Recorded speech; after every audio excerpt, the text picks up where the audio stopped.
I'm seeing the growth in our guards. That is the biggest one. They're learning new stuff. We're working with them. We've got kids who showed up just to be a lifeguard for a summer job. They're still here 2 years later working on a commercial pilot program. Just seeing all of that growth. And then not only that, but we're not stagnant either. We're growing, are presenting. We're trying to get more out there. We're building events. It's growth. The answer is growth. Mine is connection. I love to connect with people, whether it be my mornings masters group, my adults, or my water aerobics, working with the lifeguards. I take a lot of time to get to know each one of the lifeguards and build a relationship with them. So that connection definitely brings me back every day.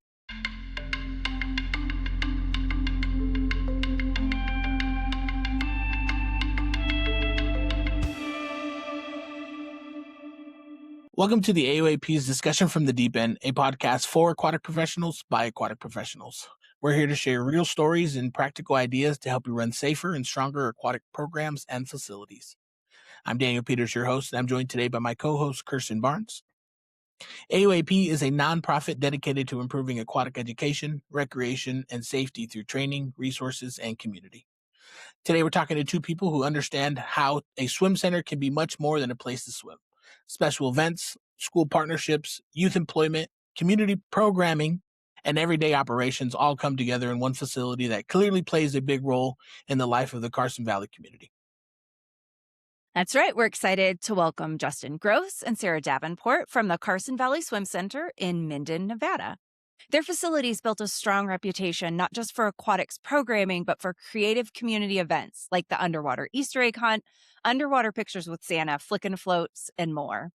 They also host high school swim meets, co-teach Douglas High School aquatics classes, employ a large number of local teens each summer, and provide a safe, welcoming place for kids, families, and students throughout the year. Their work has earned recognition from Nevada Recreation and Parks Association, NRPA, and the community itself. And you might have seen their cover photo on NRPA's recent 2026 Agency Performance Review Report. All right. Welcome, guys. Thanks for joining us. To start off, can you tell us a little bit about the Carson Valley Swim Center and what makes it such a unique place for the community? So we're 37 years old. Back in the late 80s, the community decided that they wanted an aquatic facility they could use year round.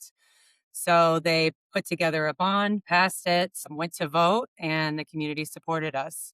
So here we have this beautiful facility for the last 37 years. And we, in our community, have about 38,000 people. So we're a small little rural community and the only facility in our county. Yeah. So what's super fantastic about us is that we are a special district and we understand how fortunate we are with that. It's great because we get our own tax line. We're not beholden or falling under any other budgetary constraints. So we're able to build and create kind of the aquatic facility that we've dreamt of and dream of and provide for the community the best we can. It's pretty fantastic. It's awesome to have that community support. I'm still a little tied up on the fact that Sarah just said 37 years ago was the late 80s, because I'm pretty sure that was like the 50s. It's fine. Everything's fine. Like I said, great that you guys have so much community support. When people hear swim center, right, they tend to think of like lap swimming and lessons, but you all seem to be doing so much more than that. How would you describe your role in the community?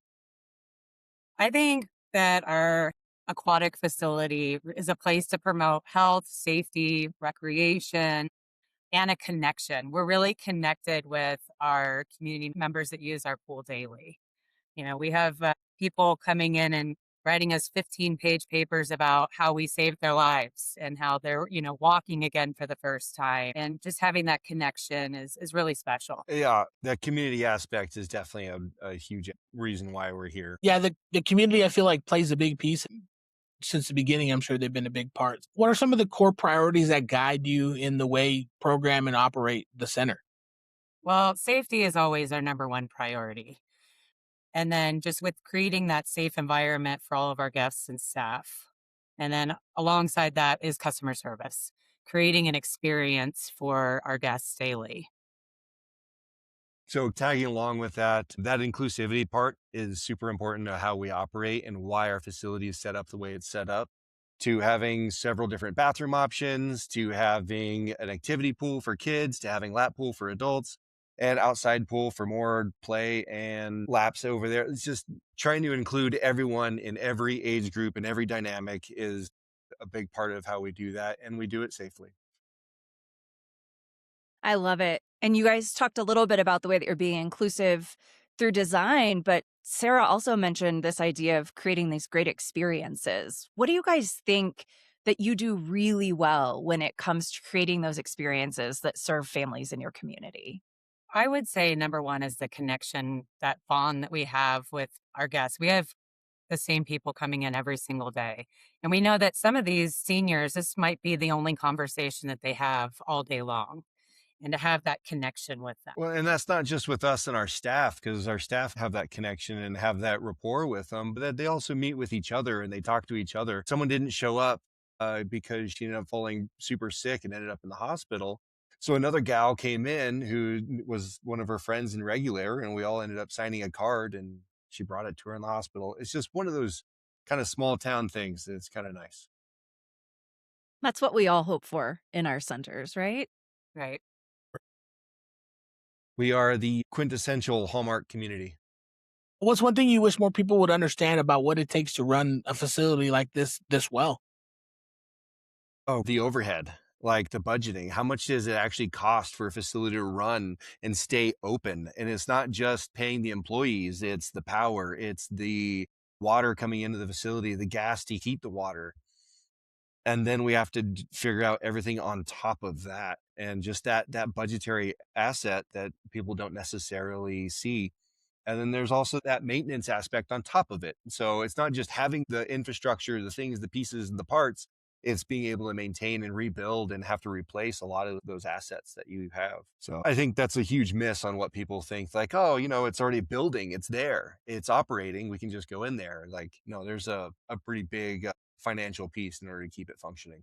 Yeah. We run off two budgets. We have our CIP and then we have our day-to-day budget that we run off of. So it's definitely kept this facility not looking 37 years old. Kind of been able to stay with the trend. Yeah, I would say that also speaks to leadership too, that there's that commitment to continuing to look ahead at what will things cost in the future and how can we build up our reserves for that. Right. Hmm. And we actually bought the property next door to look for that future and vision as well. And so we've had that for a couple years now, and we're going into planning on what kind of facility to expand to. Well, that's super exciting. Yeah. Yeah. We're going to double in size. Wow. Yeah. Wow. Well, that's awesome. All right, let's shift gears a little bit. Let's talk about special events because the things that you guys do sound incredible. Let's start with the underwater Easter egg hunt. Tell us a little bit about how that first came up. So I started working with Shannon as the director in 2016. I worked with her when she was a teenager also, but in 16, and I've always been really interested in programming and special events. And so I tried to try one event to start with, see how it worked, and then try to ease more of these events into Shannon's head to get her to agree to do them. So I came up with just the underwater Easter egg, kind of thought it'd be just a simple event to do to start with. And it went great. We have 4 different pools we run the event through. So we're able to spread out the people and break them up by age groups. We figured out that if we took the eggs and we dropped silicone and nuts and bolts and put them in there, we could get sinkable eggs. So we don't put candy or anything in the eggs. They collect those afterwards. So we have our countdown. The kids, do their thing. We've got sinkable eggs at the bottom of 13 feet. So older kids are involved in our event, all ages. We even have our therapy pool set up for kids 1 to 3 years old where the parents can bring them around and grab the eggs. And then afterwards, they go up to our mezzanine and drop off their eggs, depending if they're solid, they get candy. If it's a striped egg, they get a toy. And then we have all sorts of, golden eggs. And then we have special creature eggs that we hide around that they get free passes. So It's a fun event. We close down the facility and it's just Easter egg hunt for the last 2 hours of our day. And then we let the families come and swim and enjoy our facility afterwards. Yeah, it's a super cool event. We're 200 plus people on a typical Sunday for it, and it's busy, it's fun. We staff the heck out of it because it's absolute chaos in the water. For that safety aspect, we probably double our guards. We got on every straight edge, there's a guard. We've got guards in the water, just kind of there and available, already ready to go. And it's 30 minutes long, so we don't need them for a terrible amount of time. But everybody has a great time. It's pretty cool. Yeah, I love that. As a parent, that event sounds awesome. But then as like an operator, I think of the other pieces. When you guys were planning that event, like what were some of the things? Was that your guys' ideas to kind of oversee some of the supervision and like just the visibility, or was that direction from above you guys? Now, I think like being a mother of, two boys and being at a million different Easter egg hunts, you know how chaotic it is. So my aquatic brain went straight to safety and how many guards I would need. And so I brought them all in. We give them bunny ears. We dress them up in costumes. We have a great time. I've got the Easter bunny sitting in a guard chair where they can take pictures with the Easter bunny. And then, of course, whoever's the Easter bunny at the end of the day when we're closed is always doing a gainer off the 3 meter in his Easter bunny outfit. And It's the a lot head of fun usually for the pops guards. off. It's pretty cool. Yeah, and I'll tell you guys too, like all these events, I've been at this September will be 5 years for me to be at the Carson Valley Swim Center. So all of these events are kind of Sarah's brainchild of how they came around and how they're in function. I'm just sort of came into the picture to help support and continue along with some of it. One of those I think we plan on talking about is the underwater Santa. And another fun event is our haunted pool where we shut down and turn the whole pool into like a haunted pool. And each pool has a different theme. And that one's one of my favorites. You guys are thinking outside the proverbial box, coming Yes. up with ways to use the pool. So you talked a little bit about adjusting your staffing standards, and there's some different things going on. How do you get teenage lifeguards up to speed so that they comprehend the risk and really understand what their role is during these events that you guys are doing? I think it's a lot of how we present the information. We're not, blandly telling them, hey, we're going to have an underwater Easter egg hunt. It's going to be crazy. We're excited about it. Hey, we're having an underwater Easter egg hunt. It's going to be crazy and fun and amazing, but I need you guys to be on top of watching the water, making sure kids aren't being down there for too long and, getting that excitement up so that they really get into that and they're watching. They know it's kind of crazy and it's going to be a good time. Yeah, we try to sell our events at our staff meetings, and then we'll put up sign-up sheets. For the haunted pool, I do hand pick my guards a little bit more because I want people that are actors, dancers, like people that can really get into the roles. And the kids love it. It's a part of our culture. Yeah, that buy-in is a huge piece. If you can get your staff to buy in and be involved and have that high energy, then the community is just going to thrive for sure. You mentioned the underwater pictures with Santa event. Where did that come from, and how did your community respond? Well, crazy thing is I was at a conference in Frisco, Texas, my first AOAP, and I went to a special events session, and somebody had talked about underwater Santa Claus. And I came back with this exciting idea and brought it to Shannon's attention. And she's like, okay, well, every time I bring her a crazy idea, it's how are you going to make this work? And we had a couple gifts. Number one, we had Santa Claus. And Santa Claus is a board member and he's a town Santa and he's scuba certified. So it was a gift. And then so we took, yep. So then we took all of our other scuba certified people and either made them underwater elves to help with the safety part of it or photographers. And we've just happened to have a staff member that had an underwater camera that she just bought for Hawaii. And so she let us use it. And so we just kind of put our staff together. We had about a year to plan it all out. And then I had a senior guard that is very techie. And she, in one day after the pictures were taken, emailed out the pictures to every single family. So they got it that day. And then as these years progress, we decided, not everybody can go underwater with Santa Claus. We had a lot of little kids that were really struggling to get under. And the elf helped a little bit by, pushing them under a little. But so we decided to offer a partially submerged. So we put them in the slide pool and so that they could walk up and sit on Santa's lap, but still enjoy the pool. And so we add props and we even have some of our seniors from our water aerobics classes that come in their pajamas and participate. Lap swimmers last year were like, can I participate in this? And it's like, absolutely. So when Justin came aboard, he got super excited about this event and became our photographer.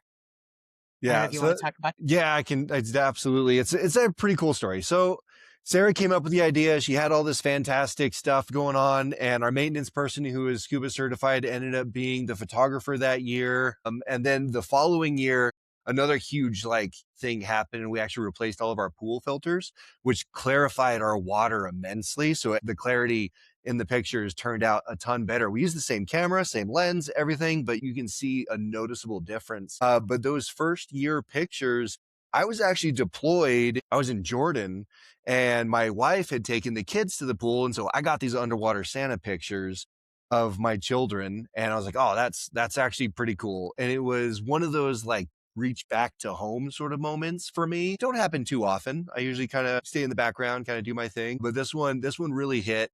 And I got back and I was like, I'm going to make sure this happens again. This was such a cool event. And so I worked with Sarah the best I could. I worked with our maintenance person best we could, and just really wanted to make sure that we were able to elevate this event because it ended up being such a cool one. So it's so special to me in general. So my kids are in there. I put them in the slideshow, and I kind of became the photographer for that one.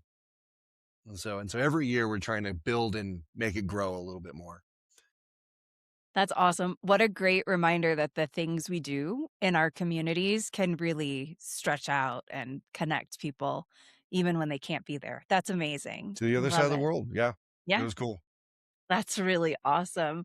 That's really awesome. In these crazy ideas that you're bringing, I'm sure you think about the back end of how you're going to set them up because you know you're going to get asked that. What unexpected challenges do you face the first time you did something like this?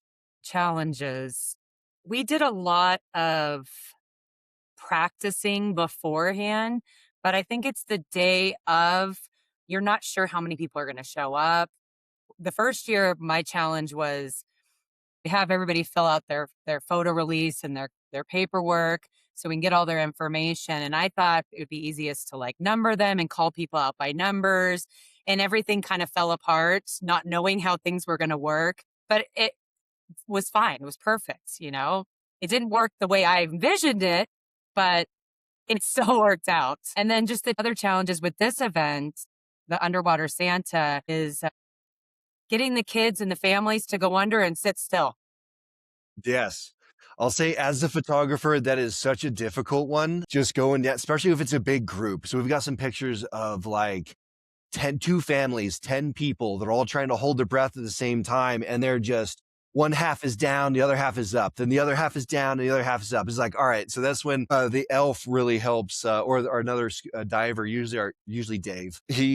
He'll coach him through it, or Sarah on the deck will coach him through. It's okay, everybody count it out all together. We're going to go down, pause for at least 3 seconds, and then we'll kind of go from there.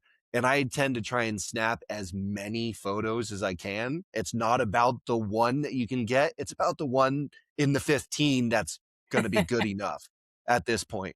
When they're down there, and even with 2 people, there was a mom and a daughter, oh, no, we got to try again. Oh, no, we got to try again. And I was this one's actually really good for what this is. I need you to kind of understand that. It's, we're not going to the mall and having, a really nice sit down, take a bunch of photos. It's your daughter's kind of running out of breath. Hate to break it to you. It's come back around, take a break, come back around. So it's fun.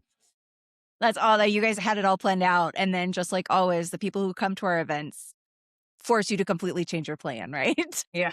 Oh yeah. That's Every time. awesome. It was and now we have to come up with a new rule.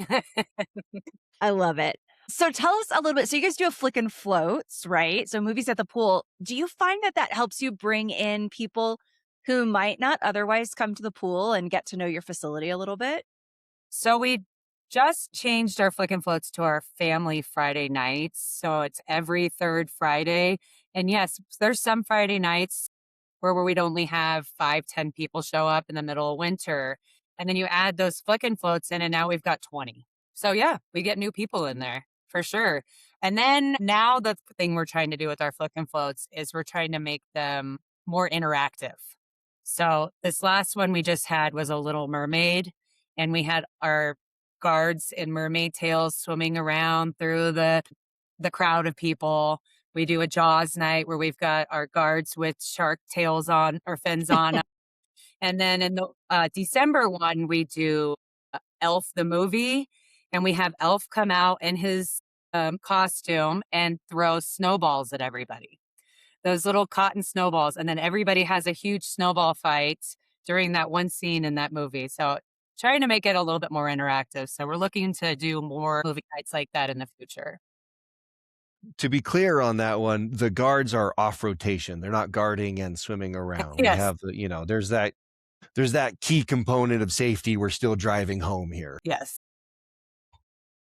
But you guys are going throwback to the college days of Rocky Horror Picture Show, right? Getting them Little all bit. involved in everything. I love it. Yes.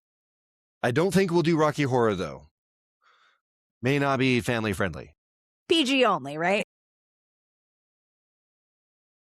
What makes a special event successful from your perspective? Is it the fun factor, the turnout, that community connection piece, the revenue, or it's all the above?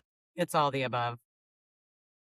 We put a lot of work. We put a lot of effort into it. And if we get one person to show up, like a normal family Friday, we'll see like 5 to 10 families show up. And then we do a movie on top of that. And then we'll get, one extra family. That's a success to me. Everybody's going to have a good time. Somebody's going to be there. We're driving some more of that community aspect and having folks show up and enjoy the aquatic facility that everybody's paying for and having a good time. Absolutely. Talking about feedback and all of that. You're speaking my language because I do love me some data. Tell us what people are saying about your events in your community. They hate them, all of it. Just, no, I'm kidding. We get a lot of really positive feedback. Oh my gosh, this is so unique. This is so cool. We've got people driving 2 hours to Underwater Santa from like the other side of Reno or some of the distant rural communities in California that are just beyond, our little Carson Valley. So to see that and have people coming from such distances is really cool. And so when we're talking to folks, and then we'll also talk to them like, hey, how did you hear about us? And that kind of drives some of that data piece too. Our Santa Claus actually did a radio interview, and we had a couple people like, hey, we heard about this on the radio. I'm like, who listens to that? Like, it's cool. In the newspaper. And yeah, it's kind of interesting to see that data piece. Yeah, we also have QR codes that we put up during our events, and we encourage people to go to that so that we can get more feedback. Yeah, because we want to grow, right? We want to know what we did well, and we want to know what we can improve on. That's important. Yeah, definitely speaking Kirsten's language with the data. Are there any behind the scenes like lessons that you've learned from hosting creative events like these? For me, it's being as organized as I possibly can, especially on the haunted pool event. There's so much that has to be done in a short amount of time because we shut the pool down.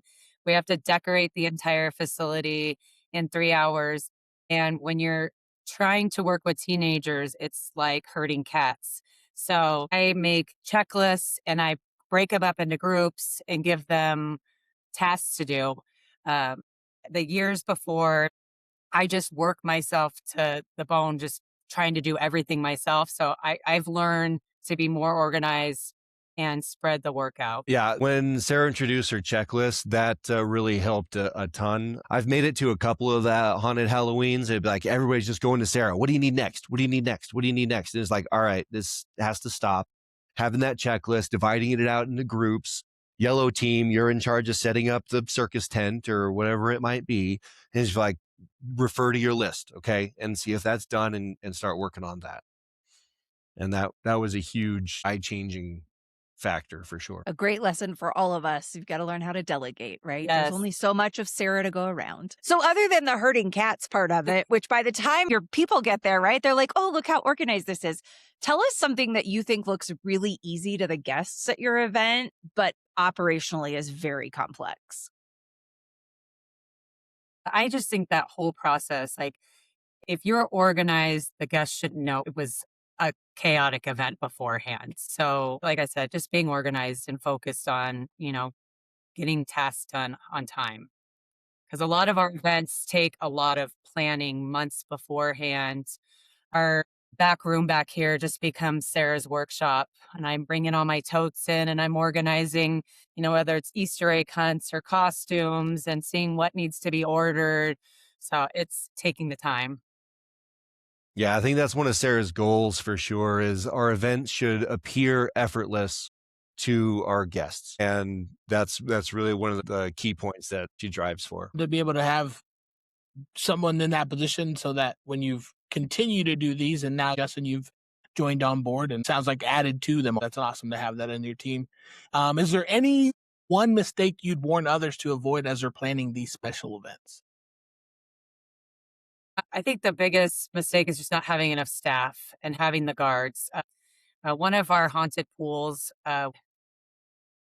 it was a lot busier than I expected. And I ran 4 different rotations through that night, and I had to move characters from one pool to the other. So they went from being a pirate to being a witch in the witch's brew, and just making sure I was moving them and giving them the breaks they needed. But the safety was the number one. I needed to have the guards on deck watching the pools. So the next year we really beefed up the amount of staff I needed. But have a backup plan. Worst case, toss in a Snickers, close the pool. Good backup plan. Simple, cost effective. You also do a lot with schools, including co-teaching the Douglas High School aquatics classes. What has that partnership meant to both the center and the students? That's such a big question. So it's a huge benefit to the swim center. Obviously, we kind of generate interest in lifeguarding and get lifeguards for the summer from that class. We're actually wrapping one up right now, and we're just like, hey, I think you should retry this skill. I think you could, you're going to get it. And through that, we're also building a lot of confidence. This will be one of the things that I really enjoy. I like training. I like teaching. I like seeing these kids' swim abilities grow from barely being able to tread without their hands to treading water and doing passive submerged rescues, and just really encouraging them to be able to learn those skills and hone them. And even if they don't want to become lifeguards at the end of it, they are still getting valuable skills. They're still going to go to lakes. They're still going to go to rivers. They're still going to go boating at some point in their lives. They know the importance of the life jackets, and they come out with still some knowledge of CPR, basic life-saving techniques. We do hemorrhage control. These are all life skills and information that enables people to have confidence in the daily lives that they do. So I'm a really big proponent of the program.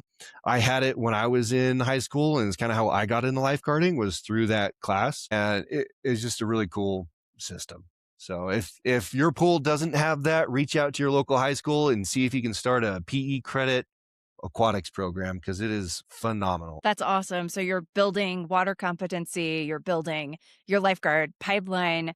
You also talked a little bit about kind of building kids' skills. How do you see these PE credits that you guys are working with the school on just building kids so that they're ready to go out into the world beyond Minden and Carson Valley and beyond the pool?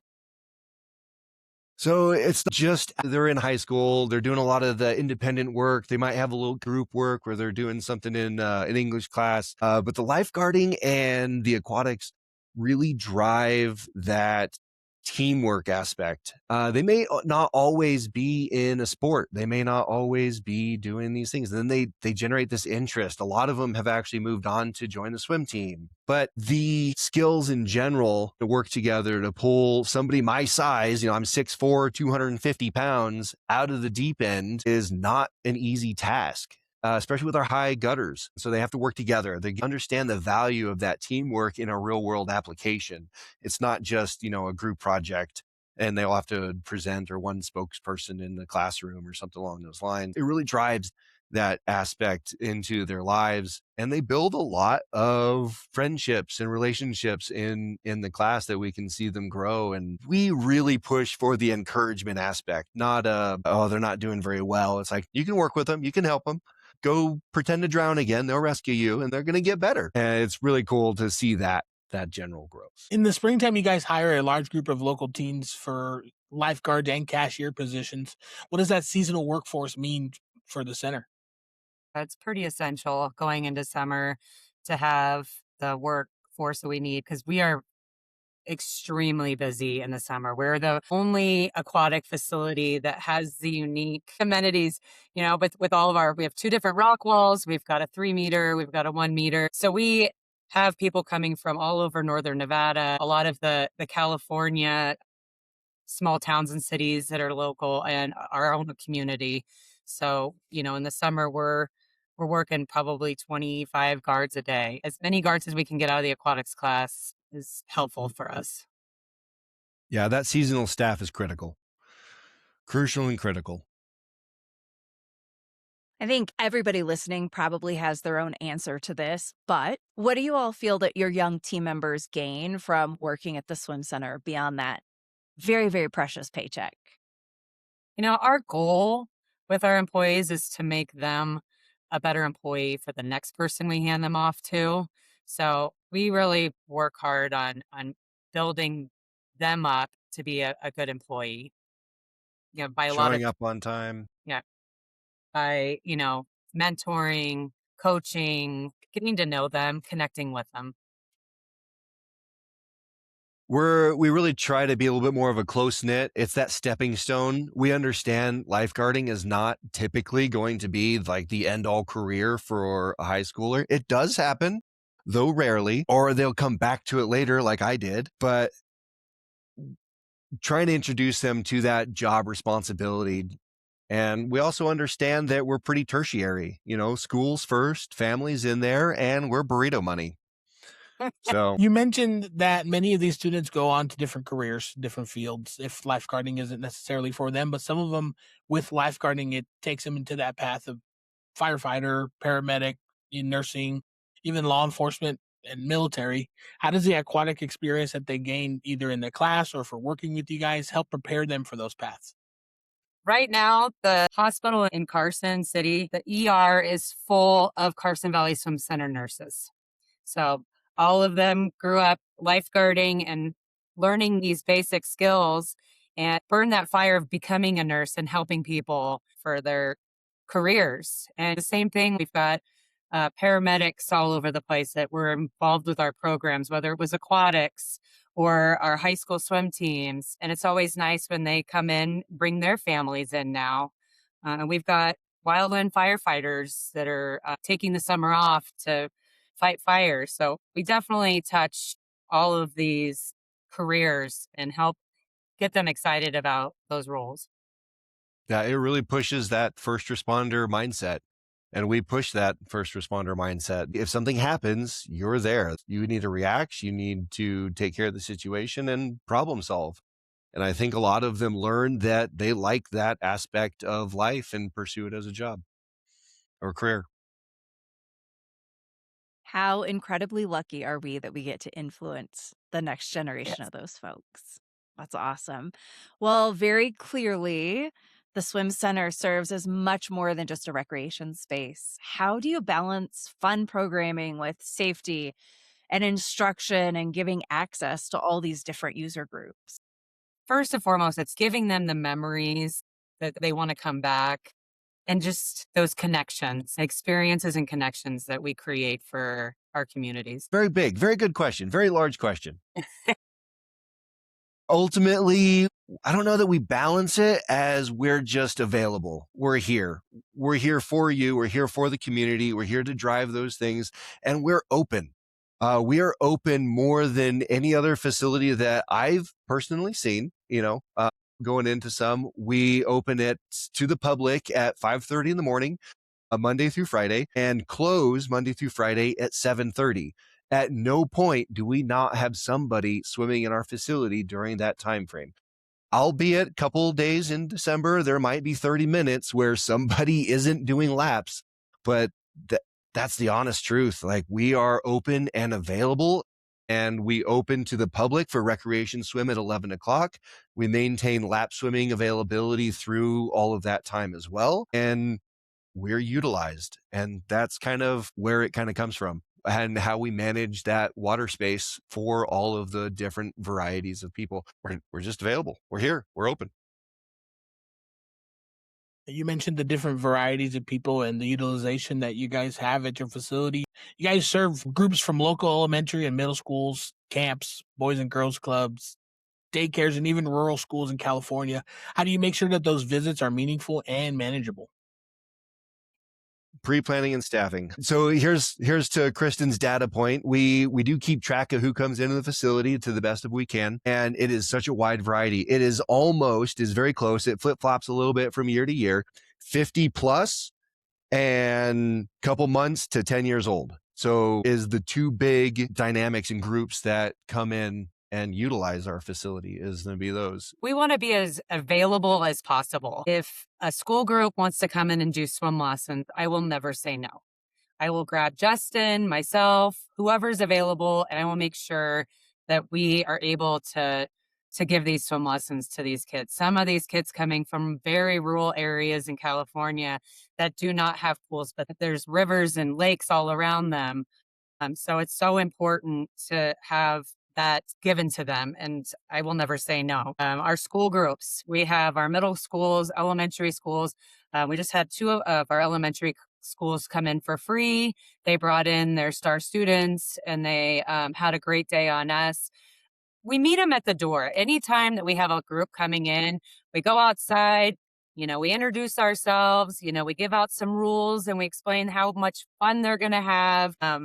And I think that's a piece that's really important as well, is we're creating that experience. Say it again. Just say it again. We're creating that community. That community experience from the beginning. That experience starts when you get to the facility and it ends when you leave. So we want to make sure that the experience is positive the whole time.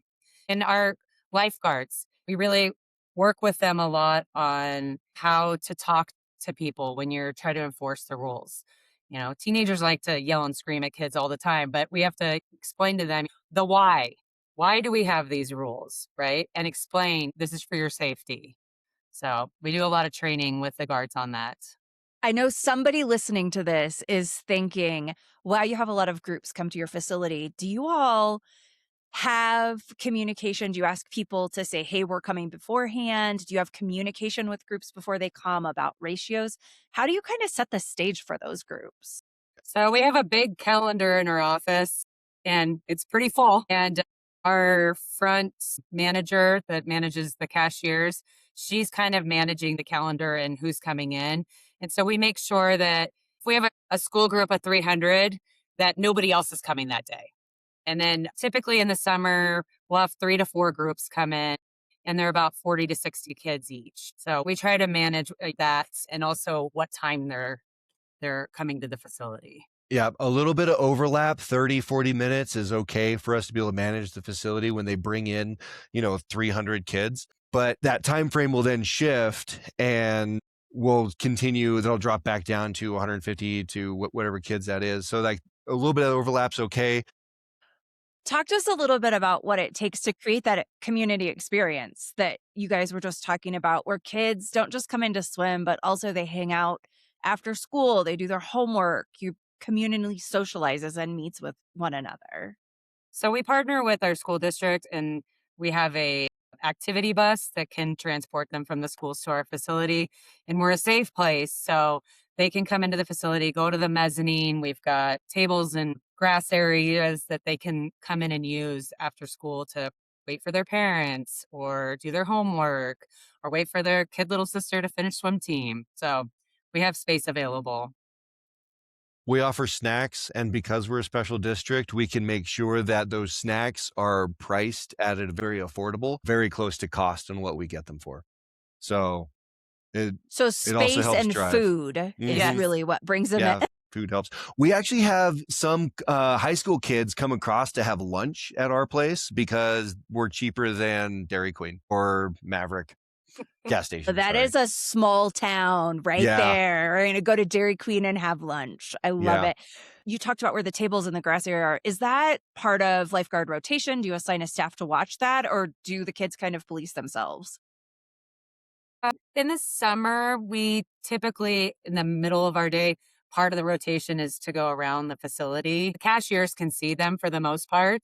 So if there's a problem, which there can be, then we'll come out and deal with it. Sometimes, very rarely.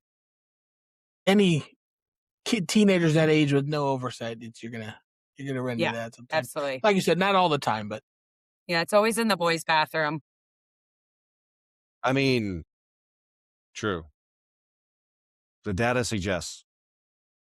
how do you think that kind of environment changes the way the community sees aquatic? We hope it really drives the importance. It is still a tax line item. People are paying for the facility and they want to be able to see their value. So we make sure that we are seen and providing value. So by that, we do a lot in our community to be seen. We do the Carson Valley Days Parade. We get everybody dressed up. We get our trailer out there and we try to win, of course. And another thing that we really get our guards excited about, we know exactly where the judges are. So we know who can do the front flips and all the crazy fun stuff, dancing. We also do another community event where you're racing coffins. Yep. And we have a good problem because we have young, healthy people. So last year, we blew everybody out of the water. And we can hand out passes and bring people from the community in for these community events. And we also partnered this last May with our social services, and they gave us enough money to give free swim lessons for the month of May and June to all Douglas County residents. So our community is really important to us. Yeah. So to go back to the Carson Valley's one, so we hand out a lot of free passes for people to come in and swim. It has become some families' tradition to go to the parade in their bathing suits. And when we go by, they get the free passes because that's where they're going to spend the rest of their days and to be at the swim center. So they'll go from the parade to the swim center with their free passes. Yeah. And we're like, yeah, come on by. Sounds like a good time. There's nothing better than in a small town watching kids ride their bikes to the swim center in the summer. Towels around their neck, ready to come have some fun. That's awesome. That's absolutely awesome. What has the response from the community? Things like that, right? Where they're making an entire day of at the parade and then to the swim center. What's that told you about the importance of having a place like you've built there in Carson Valley? We have gotten some amazing testimonials from our community telling us how important we are. Like the one I was telling you about earlier, when Deb started, she was an avid hiker. She swam. She lived in Santa Cruz for most of her life, and she moved here. And then all of a sudden, it was one ailment after the other, and she was ready to give up. And she came to the swim center, and one day it was, okay, I'm going to water walk 2 laps. And 3 months later, she swam her first mile, and she wrote us this beautiful letter telling us how it wasn't just the facility, it was the staff. It was the encouragement from the lifeguards. It was the encouragement from other guests that were pushing her along. I've got thank you notes all over my office from my water aerobics people on how much fun our facility is. Some of our water aerobics people will come in and you will have 50 in the class, and then they'll stay in the therapy pool for 2 to 3 hours afterwards, just connecting with people. So we have a pretty special thing going here and really enjoy this aquatic facility and what it's brought to me as well. And I would encourage anybody who's in the Northern Nevada area, if they're swinging through, come on by. We're happy to give you a tour of the facility, let you check it out. We're ranting and raving about all kinds of amazing things that we do, and come by, we'll prove it. Your community has definitely showered in the recognition for you, but that's not where it ends. You guys have been recognized in your center for a lot of things, including the Elmer H. Anderson Parks Excellence Award, the NRPA Excellence in Aquatics Award, and the community votes for the best place to take your kids, of which you guys have won 15 times. So what do those awards mean to you and your team? I think that it just kind of shows off our hard work, and we want to be one of the best aquatic facilities, not just this area, but countrywide. We want to be an example for other facilities. We all can learn from each other what works and what doesn't, play to your strengths. But I think that it just shows that we're working hard. Yeah. And I'll make a jump onto that AOAP. That's huge for us. I've gone to a couple now. Sarah comes back with all the kinds of fresh ideas when she goes to conference, and we're learning from each other. We're learning to do more, do better, be a part of the community. And we just can't stress that enough. We're here for the community. We're a community pool, so it's great. Can't say enough good things.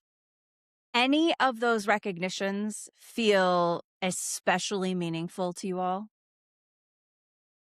I would say probably when we won the Aquatic International at the AOAP, and we were able to win that when the conference was in Reno. So we were able to bring our full team and be together to be recognized, and that was really nice. Yeah, I'm a little different on that one. I like the awards. I think they're cool. They look nice on the wall. But I think all of our accomplishments and all of the awards really drove us to be able to actually want to present at AOAP, right? So this is where we're like, hey, I think this is a really good idea. Let's do this. And that brought a much greater sense of accomplishment, to me, to be able to go do that and be selected and then come in and be asked to be a part of a podcast. Like that's a really cool little trophy for my inside wall, We are happy to recognize people in our community who are doing good things, and you all are certainly doing that. What do you think other facilities can learn from your approach to programming and that huge community engagement you guys have? So you got to get out there in your community. You got to go to your hospitals. You got to go meet people in nursing homes. You got to go to your schools. We go into the middle school and we talk about our junior lifeguard program. We go hang out at the high school for job fairs. We go to the community center. It's important to have your community know you and want to be a part of your programming as well. We don't run a therapy program. We have a partnership with the therapists in town who use our therapy pool and facility to come in and help people get better. Okay. We don't run a swim team. The high school runs a swim team. We're available for them to come and swim. The club team, we don't run that. I don't want to run a swim team. That sounds exhausting. We provide the space for them to come and run that. We don't do summer camps. We do have the junior guard program, which is 2 weeks long, and that's super awesome. So sort of a summer camp, but that also drives, we have 6 guards, Sarah, right now, who've done our junior guard program to move on to our lifeguard program, to move on to who knows what's going to be next. And in that junior guard program, we partner with our local police. They come in with their canines. We have the paramedics come in. We have search and rescue come in. Yes, we do. We have all these people come in to help guide these young people to want to be lifeguards or nurses or firefighters. And they have a lot of fun coming in and helping us out. A huge part of why policemen, firefighters, they're in the community is to help people. And so when they get to show up and talk about, the jobs and the good that they do in the community, who doesn't like that? That's why we're here talking on a podcast. We like talking about the good things that we do. Yeah. Search and rescue goes as far as coming in with their boats and their kayaks. They split the kids in half. They teach them what happens if you fall off a boat. The groups in half, not the kids. Yeah. And then we use our slide pool for moving water on what would happen if you fell into moving water, what body position to go into, reaching for a rope, all those things that are really helpful, even for our 3-year-olds. It's also good for the parents to hear those safety tips at the swim lessons as well. There's a great book about business called Good to Great, where they talk about finding the one thing that you're really good at. And it feels like you have done that. You've found the thing that you're good at, and then you're bringing in all these community partners to really support that and support the facility in different ways. If another aquatic center wanted to build more memorable events or stronger local ties, where would you tell them to start? We actually had not too long ago, South Lake Tahoe just built a new pool, and one of their head guards was really interested in all the fun stuff we were doing. So he sat with Justin and I for hours talking about all the different program we have, the special events. They're not secrets. We want to help other aquatic facilities build the programming and events that we have here at our facility. But where to start? I mean, think big. Like, start with a budget. But we're really fortunate because we have a guy named Dave. And I can go to Dave, he's our head maintenance guy, and I can give him the craziest idea. And he will always tell me, Sarah, for you, anything. And he will build me something crazy. We were doing a Carson Valley Days parade where our theme that we were doing was like MTV, like early 80s. And I was like, I want an old wooden TV that is above on this trailer and it's spinning around. And he's like, I got that. Or can you build me a circus tent for these creepy clowns? I got that. So right now he's building me Justin is helping as well, but a 8-foot by 16-foot giant American flag that's waving. It's going to be pretty cool. So everybody needs a Dave. And if you don't have that, starting small is okay too. Having something just in the entryway, just to introduce kind of the idea that you guys are trying to have or do. It may not be the largest budget. It may be a bunch of balloons from the dollar store. And utilizing the things that you have on site. It could be a spare wire that's somewhere. It could be some of the swim lesson equipment that's there. There's so many options. Just having that creative mindset will get you so much further than a huge budget. Yeah, We don't start with a big budget. We start with like $100 and we try to look go. at what you have and Yeah. reuse it, repurpose it. We all have a bunch of junk somewhere, whether it's the lost and found, swim lesson stuff, look in your tool room. We took some tubing and Justin said, that looks kind of like intestines. So I bent them and painted them all bloody and put them on a mannequin and hung it in our haunted tower, just thinking about what we have and using it. Yeah. And that cost us nothing. Well, a little time, but we're already here. So who cares? Utilizing your resources. We love it. That's right. All right. So we're going to jump into our lightning round. Some of these you guys maybe already touched on, but just quick answers, quick questions. What's one event your community can't seem to get enough of? It's going to be a really tough one between haunted pool and underwater Santa. Those are huge hot commodities. They're the two big popular ones. Those are the ones that we do a lot of setup for and provide the most. We send people typically within 2 days, people can have underwater Santa pictures on their Christmas cards. And the haunted pool, we got a huge turnaround. It's Halloween. We're timing everything with the community events. We're not overlapping anything. And we're just another stop on a Halloween night. And it's spooky. It's cool. There's some comedy in there. That's awesome. Sarah, tell me one behind the scenes thing people never ever see, but they should totally appreciate. My panicking. Yeah. I can see that.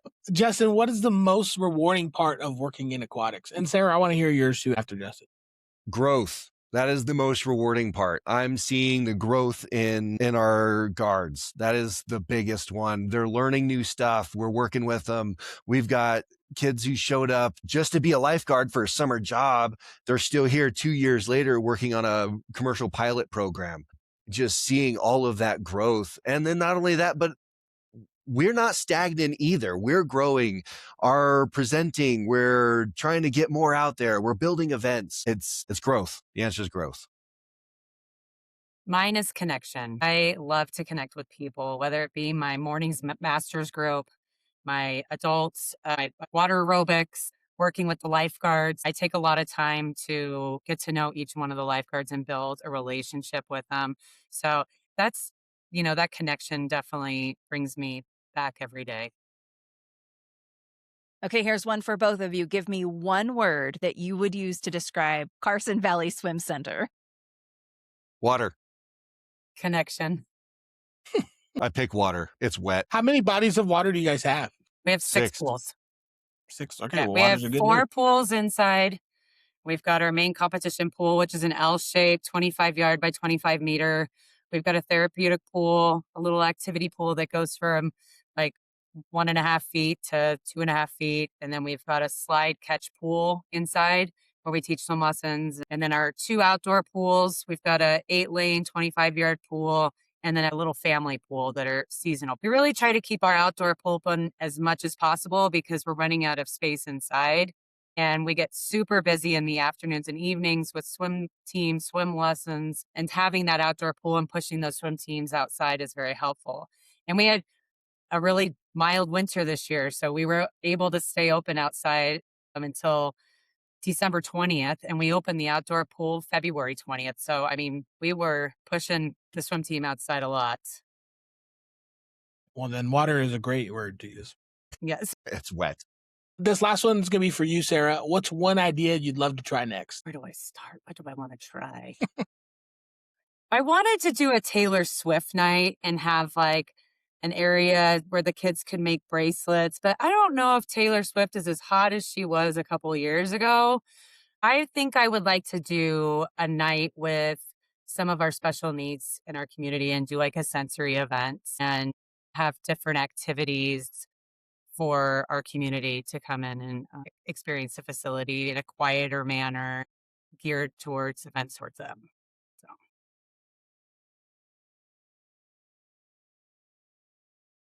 Justin, Sarah, thank you both for joining us and for sharing a little bit about the story of Carson Valley Swim Center. Your work really shows everybody how aquatics can become a community hub, part of recreation and the workforce development, education, and part pure fun. Yes, fun. We'll include links and resources in the show notes, along with any information about Carson Valley Swim Center and the programs you mentioned today. We hope this episode gives you ideas on how your own facility can connect more deeply with families, schools, and the broader community. Thanks for listening. We'll see you next time on AOAP's Discussion from the Deep End, a podcast made for aquatic professionals by aquatic professionals.